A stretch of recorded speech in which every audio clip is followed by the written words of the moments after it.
Perkenalkan, nama saya Selvina dengan NIM 2200532. Pada video kali ini saya akan mempresentasikan mengenai manajemen dan strategi pemasaran dalam bisnis. Di video ini akan ada 4 poin yang akan saya bahas. Yang pertama yaitu konsep manajemen pemasaran, yang kedua pendekatan strategi pemasaran, dan yang ketiga adalah elemen penting dalam strategi pemasaran, dan yang terakhir adalah fungsi manajemen pemasaran. Sebelum itu kita akan mengenal mengenai manajemen pemasaran. Manajemen pemasaran adalah proses analisis, perencanaan, implementasi, serta pengendalian atas program-program yang didesain untuk menciptakan, membangun, dan menjaga pertukaran yang menguntungkan dengan pembeli sasaran untuk mencapai tujuan perusahaan. Selanjutnya kita akan masuk ke poin pertama, yaitu konsep manajemen pemasaran. Pada konsep ini akan ada 5 poin yang akan kita bahas. Yang pertama adalah konsep produksi. Konsep produksi adalah barang maupun jasa yang dihasilkan harus terjangkau supaya dapat dibuat di mana saja dan kapan saja agar tidak ada masalah dalam penjualan. Yang kedua adalah konsep produk. Kualitas barang maupun jasa yang dihasilkan haruslah di atas rata-rata atau bagus sehingga bisa menarik konsumen. Yang ketiga adalah konsep penjualan. Pelanggan perlu dibimbing dalam proses pembelian. Mereka memandang penjualan sebagai suatu usaha yang harus dilakukan dengan penuh perencanaan, karena produk tidak hanya tersedia untuk dibeli, tetapi harus aktif dijual. Yang keempat adalah konsep pemasaran. Kepuasan konsumen adalah prioritas utama, sehingga produk atau jasa yang dihasilkan harus relevan dengan kebutuhan mereka. Dan yang terakhir adalah konsep pemasaran sosial. Perusahaan yang menganut konsep manajemen pemasaran ini akan mengevaluasi dan mungkin tidak akan menjual produk tersebut. Selanjutnya, poin kedua adalah pendekatan strategi pemasaran.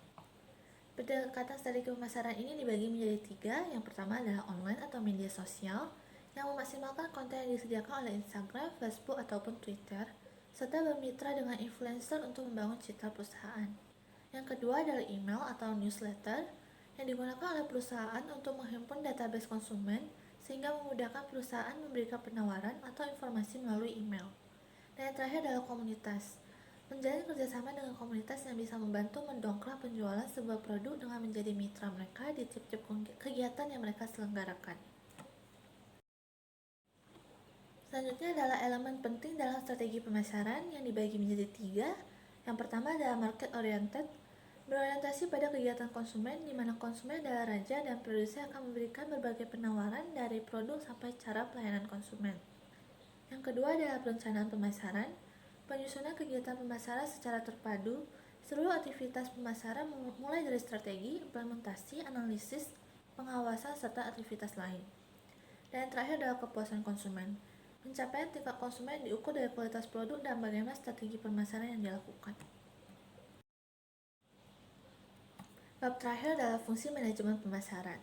Pada bab ini akan ada 5 poin. Yang pertama adalah distributing.